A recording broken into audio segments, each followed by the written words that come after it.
لیکلی دی مټي ده خلک چې واوري مټي ده نو وخاندي خو نظم سبق آموز نظم دی نو د ټولو کتونکو په درانه خدمت کې وړاندې کوم چې ته د پښتنې مورې پیدا وې پښتنې لورې ته د پښتنې مورې پیدا وې پښتنې لورې او ته د پښتني بابا عزت وې د غیرت په شا ستا د هر قدم سره زنځیر د اختیاط خو یا ملالې پیغلې دا په کومو شاړو سر شولې چا درته ویل چې ځان له یار د مینې ونیسه دا خو د پښتو پښتونولۍ قانون کې جرم دی زه چې یار دې ونیوه بیا هم خبره پټه وه یا به وي د ورځې اشارې او یا د شپې دیدن وی به ګنګوسې خو ستا د کور خلک خبر نه وو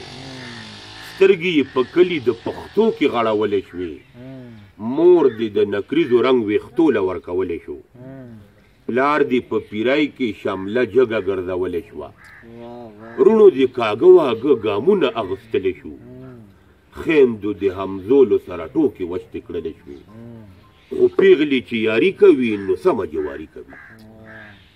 پیغلې چې یاري کوي نو سمه جواري کوي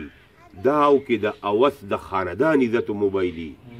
ستا په مټیستوب د کوره تله خو قیامت وسم مور دې د سپین سر ویښته په موټو شو کولی دي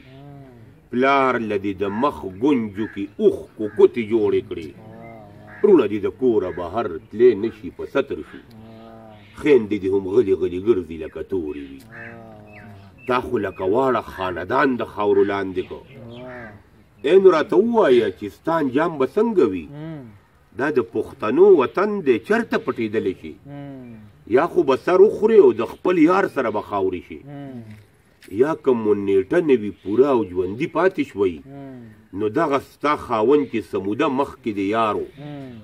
دی چې د ځواني نه چوړ کي بیا به درته ووایي روکه شه مټیزې زه دې هسې در په در کړم خویندې به یې هم درته په بد نظر کاته کوي مور خو به یې هر وخت پچموزې کوي تا پسې ستا بچي به یاد وي د مټیزې د بچو په نوم ستا بچي به یاد وي د مټیزې د بچو په نوم څوک چې درته ګوري وایي به دا هغه مټیزه ده دا پیغور به ټول عمر له ستا د غاړې غور شي دا پیغور به ټول عمر له ستا د غاړې مننه جي یو جان مننه